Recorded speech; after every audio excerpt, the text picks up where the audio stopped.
مالک نصاب ہونے کے بعد جس نے قربانی نہیں کیا، حضور فرماتے ہیں وہ ہماری عیدگاہ کے قریب بھی نہ ہے۔ حضور اکرم صلی اللہ علیہ وسلم فرماتے ہیں وہ ہماری عیدگاہ کے قریب نہ ہے۔ اس کے لیے دنیا میں یہ وعید ہے تو آخرت میں اس کا عذاب اور ہے۔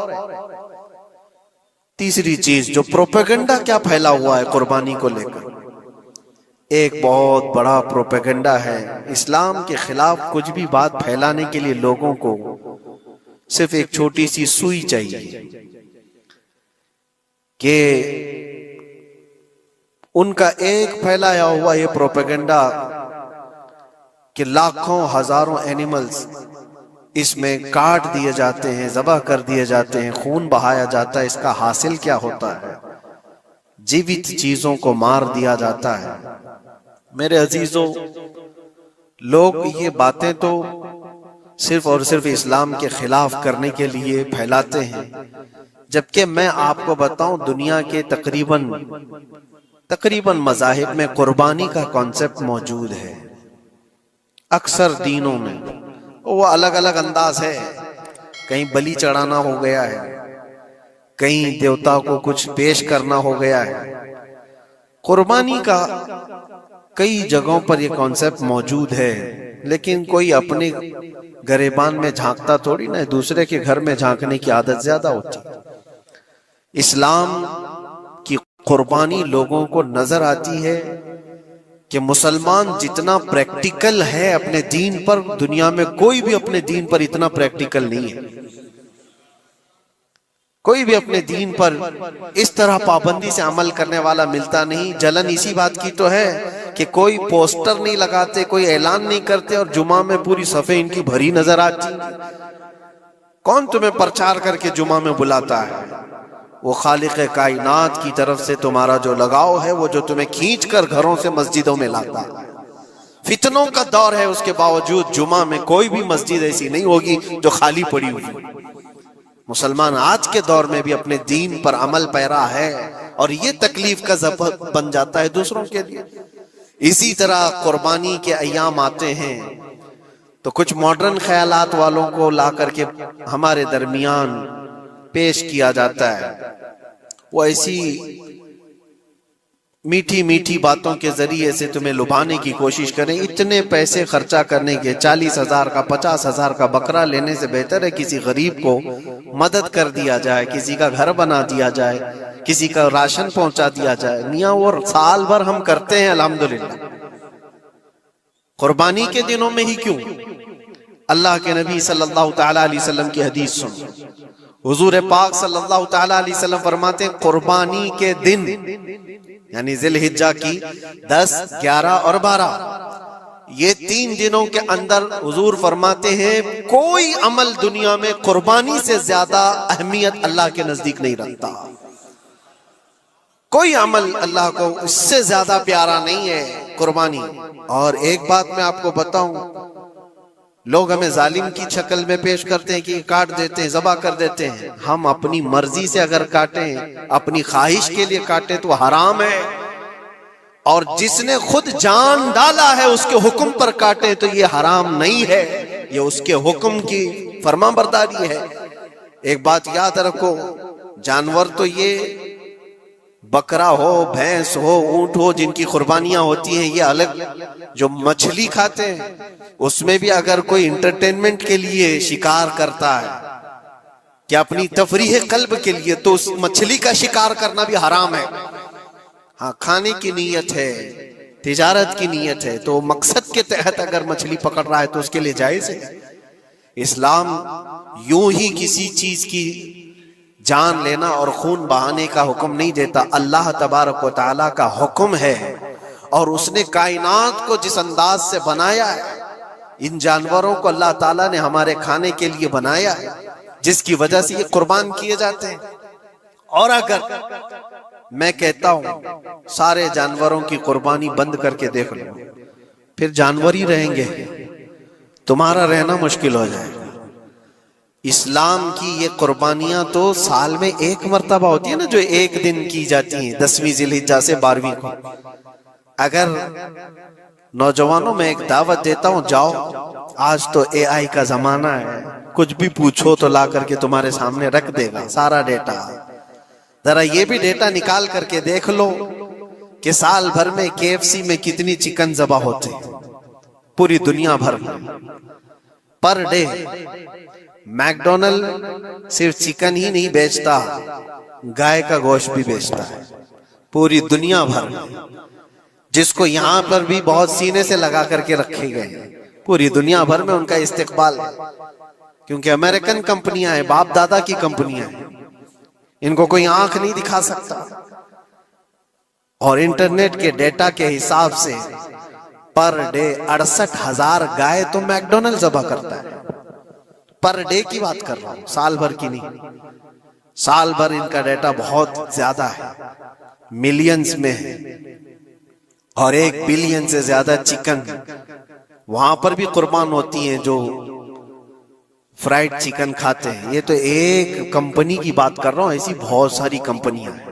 تو کبھی کسی نے یہ اعتراض کیا کہ یہ کمپنیاں اتنے جانوروں کو ذبح کرتی؟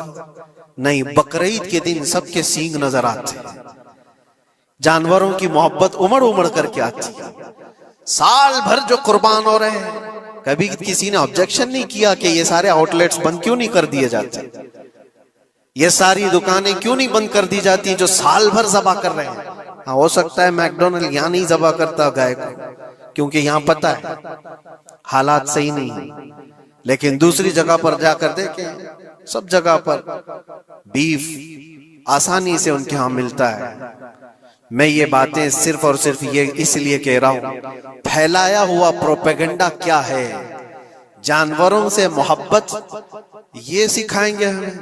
اللہ کے نبی صلی اللہ تعالی علیہ وسلم فرماتے ہیں، بنی اسرائیل کی ایک خاتون کو میں نے جہنم میں دیکھا۔ کس بنیاد پر؟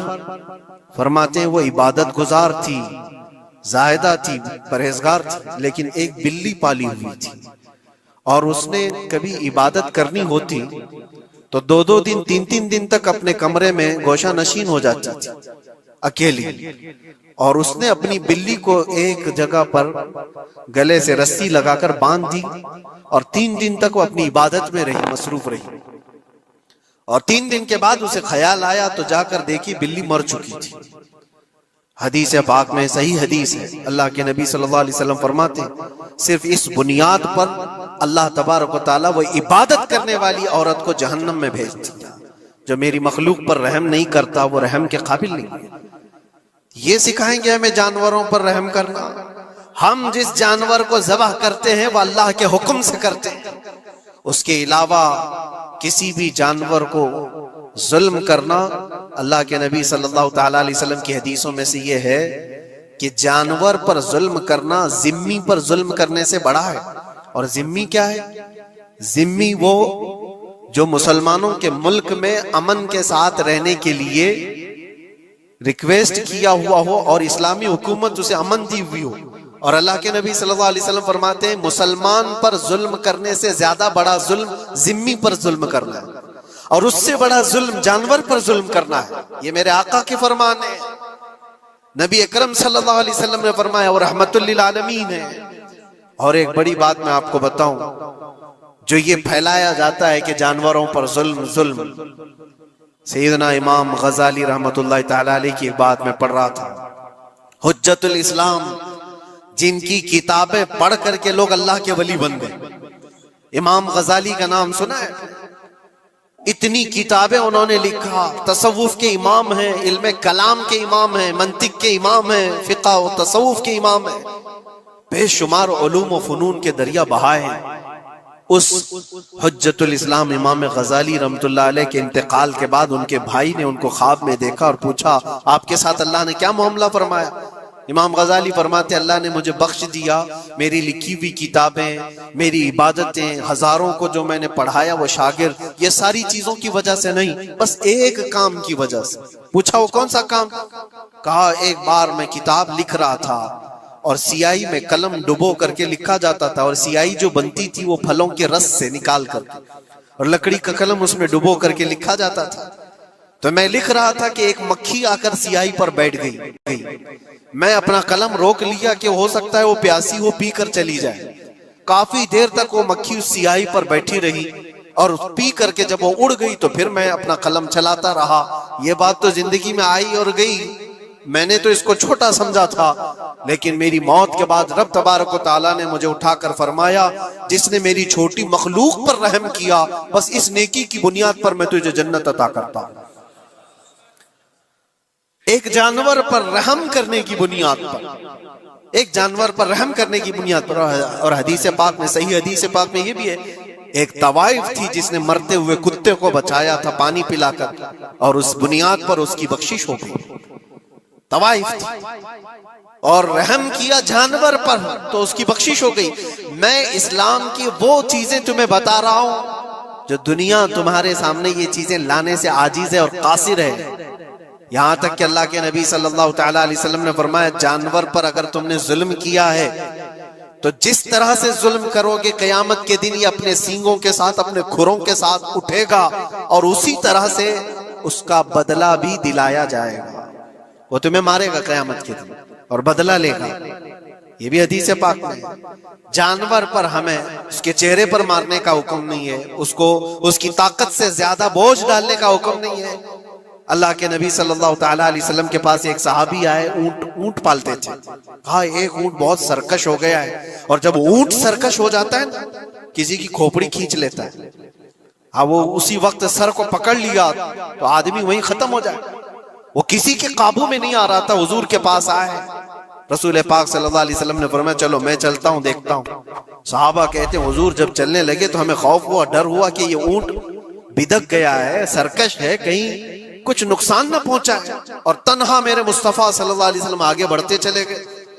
صحابہ کہتے ہیں ہمیں ڈر لگ رہا تھا، لیکن میرے عزیزوں وہ رحمت للعالمین ہے، سب کی رحمت بن کر آئے. نبی پاک صلی اللہ تعالیٰ علیہ وسلم جب قریب گئے تو اونٹ کوئی سرکشی نہیں کیا، کچھ نہیں. حضور پاک صلی اللہ تعالیٰ علیہ وسلم کے چہرے کے پاس اپنا منہ کرتا ہے اور اپنی زبان کو چپڑ چپڑ چپڑ کرتے ہوئے اپنی زبان ہلا رہا ہے. اور حضور پاک صلی اللہ تعالیٰ علیہ وسلم ایسے سنتے جا رہے ہیں جیسے کسی دانشور کی بات سن رہے ہیں. پھر نبی پاک صلی اللہ علیہ وسلم اونٹ کے مالک کی طرف متوجہ ہوئے اور کہا یہ اونٹ تیری شکایت کر رہا ہے، یہ اونٹ تیری شکایت کر رہا ہے. یہ سرکش اس لیے ہوا کہ تو اس کی طاقت سے زیادہ بوجھ اس پر ڈالتا ہے اور کھانا اس کو کم دیا کرتا ہے. کیا یہ بات صحیح ہے؟ وہ جو بدو تھے، جو اونٹ کے مالک تھے، انہوں نے چہرہ جھکا لیا اور کہا وعدہ کرتا ہوں حضور پاک صلی اللہ علیہ وسلم سے کہ اس سے زیادہ، اس کی طاقت سے زیادہ بوجھ نہیں ڈالوں گا اور اس کا چارہ، اس کے کھانے کا انتظام روزانہ کیا کروں گا. نبی پاک صلی اللہ علیہ وسلم نے اس اونٹ کی رسی پکڑی اور مالک کو دے دیا.